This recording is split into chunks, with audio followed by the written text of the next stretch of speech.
Nietzsche's writings provided the philosophical foundations for Chirico's metaphysical paintings, and Nietzsche is still kind of a dangerous philosopher today. He threatens not only the liberal order, but also the kind of Ned Flanders conservative types too. In the early 20th century, many avant-garde artists and movements were fired up by Nietzsche's example. Marinetti and the Futurists comes to mind. You can see him reading out the Futurist Manifesto here. Avant-garde art was as much right-wing as it was left-wing.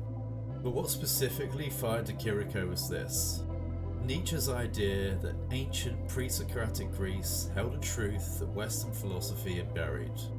Not the Greece of democracy and rational order, but the Greece of soothsayers and oracles and frenzied revelation. A world before meaning had been tidied up and rationalized. Central to this was Nietzsche's doctrine of eternal recurrence, that all things repeat, infinitely, without resolution, and the idea that revelation comes not through argument but through atmosphere, through a sudden, inexplicable feeling. You can see this influence most concretely in his relationship with Turin. Nietzsche spent his last sane years in that city, and Chirico saw it entirely through his eyes. He wrote, "The beauty of Turin is difficult to apprehend, so difficult that aside from Nietzsche and myself, I know of no one who has concerned himself with it until now. Look at the long arcades, the cold autumn light, the shadows in paintings like Mystery and Melancholy of a Street.